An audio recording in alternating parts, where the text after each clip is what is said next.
आज हम बनाएंगे ऐसा शाही डेजर्ट जो आपके त्योहार में, दावत में चार चांद लगा दे। बिल्कुल कम इंग्रेडिएंट और कम मेहनत से। और सबसे अच्छी बात क्या है, आप पहले से ही बना कर रख सकते हैं। चलिए शुरू करते हैं। Hello friends, welcome to food flavour. इसे बनाने के लिए मैंने यहाँ पर ली है फेनी। ये बहुत ही लच्छेदार और बहुत ही सॉफ्ट होती है।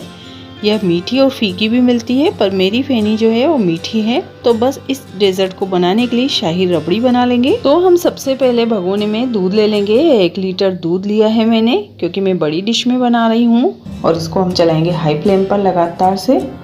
अब इसमें अच्छे से उबाल आ रहे हैं, तो इसको लगातार चलाते रहेंगे हाई फ्लेम पर।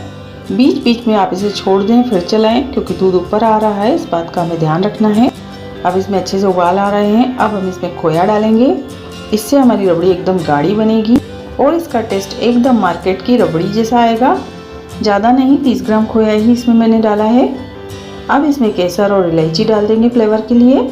रबड़ी में ये चीज़ें आप ज़रूर से डालिएगा। अब देखिए, मैं इसे कंटिन्यू चला रही हूँ हाई फ्लेम पर, ताकि ये जल्दी बन जाए। और अब एक कटोरी में मैंने दूध इसी में से थोड़ा सा निकाल लिया था। हल्का गुनगुना दूध है। अब इसमें हम 2 चम्मच कस्टर्ड पाउडर डालेंगे। आप किसी भी फ्लेवर का कस्टर्ड पाउडर यूज़ कर सकते हैं, जो भी आपको फ्लेवर पसंद हो। या पिस्ता फ्लेवर का कस्टर्ड पाउडर है मेरे पास। अब यह घोल हम इसमें डाल देंगे और लगातार चलाएंगे। और टेस्ट के अकॉर्डिंग अब शक्कर डाल देंगे। यहाँ पर मैंने 5 बड़े चम्मच शक्कर डाली है। बीच बीच में थोड़ी थोड़ी देर में यह सब चीज़ें डालते जाएंगे और इसे लगातार चलाते जाएंगे। बहुत ही आसान होता है इसे बनाना। साइड में से इस तरह से मलाई जो जमती है, आसपास निकालते जाएंगे और इसमें डालते जाएंगे, मिक्स कर देंगे। अब टोटल मुझे 10 मिनट हो गए हैं हाई फ्लेम पर लगातार पकाते हुए। अब यह चम्मच पर अच्छे से कोट हो रही है। ठंडी होने के बाद और भी गाढ़ी हो जाएगी। अब गैस बंद कर देंगे और इसे ठंडा होने देते हैं। अच्छा, मैंने बीच में भी ड्राई फ्रूट कतरा रबड़ी में डाली थी, वो वीडियो एकदम से स्किप हो गई, उसके लिए मैं आपसे क्षमा चाहती हूँ। अब यह रूम टेम्परेचर पर रखी थी मैंने। 2 घंटे में अच्छे से ठंडी हो गई है और गाढ़ी भी हो गई है। ये देखिए, यह टेक्सचर एकदम परफेक्ट है रबड़ी का। अब इसे हम साइड में रख देते हैं। अब इस डेजर्ट को जमाने के लिए मैंने यहाँ पर बड़ी सी डिश ली है। आप इसकी जगह जो भी आपके पास है, कैक्टेन बॉक्स कुछ भी ले सकते हैं। तो सबसे पहले हम यहाँ पर लगा लेंगे लेयर्स फेनी की, सेवई की। इसे हम इस तरह से क्रश कर लेंगे। आप इसकी जगह पर सेवई भी डाल सकते हैं, उसे मीठी बनाकर। इसे बेसिकली अच्छे से क्रश करेंगे, ऑलमोस्ट पाउडर की तरह। आप सेवई बनाएं तो उसे पैकेट में अच्छे से क्रश करके फिर बनाएं, क्योंकि बाद में वो फूल जाती हैं।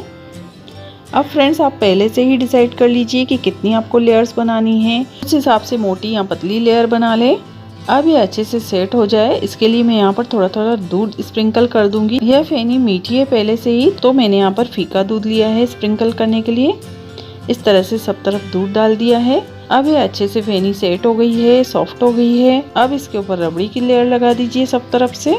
ये हल्की सी गर्म है, तो इजीली इसमें स्प्रेड हो जाएगी। तो फ्रेंड्स, आप चाहें तो इस रबड़ी के ऊपर ड्राई फ्रूट भी डाल सकते हैं। तो फिर से इसके ऊपर लगा देंगे फेनी की लेयर।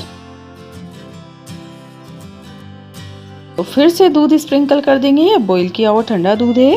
फ्रेंड्स, आप इसे फ्रीज में 4 से 5 दिनों तक रख के भी एंजॉय कर सकते हैं, ताकि ये ड्राई ना हो। अब फिर से इस पर रबड़ी की लेयर लगा देंगे। अब फ्रेंड्स, फाइनली जो टॉप की लेयर है ना, वो आप अपनी चॉइस से, अपनी क्रिएटिविटी से रबड़ी की या सेवई फेनी की या सेमी या रबड़ी दोनों की हाफ हाफ, जैसे आपको पसंद हो, डेकोरेट कर सकते हैं। तो फ्रेंड्स, ये जो डेजर्ट है ना, रबड़ी, पुडिंग, खीरनी, सेवैयाँ, फेनी, सबका कॉम्बिनेशन है। थोड़ी अलग बनती है, तो मस्ट ट्राई रेसिपी है। मैंने बीच में टॉप पर रबड़ी डालकर ड्राई फ्रूट डाला है और आसपास फेनी का क्रश सेवई लगाई है। तो फ्रेंड्स, इस डेजर्ट को आप ईद में बनाते हैं ना, तो आपकी दावत की तो शान ही बन जाएगी। अब फ्रेंड्स, इसको सेट होने के लिए रखेंगे 3 से 4 घंटे, या आप ओवरनाइट भी रख सकते हैं। तो मैं इसे रखने जा रही हूँ फ्रीज में। तो फ्रेंड्स, एक बार आप इस लेयर वाले तरीके से ज़रूर से ट्राई करके देखिएगा।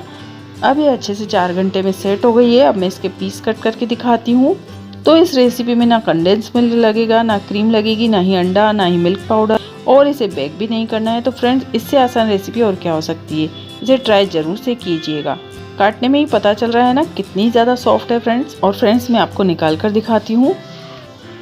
जितनी आसान है ना बनाने में, उतनी ज़्यादा टेस्टी, बिल्कुल मलाईदार या रबड़ीदार बनती है। मुंह में जाते साथ ही घुल जाती है।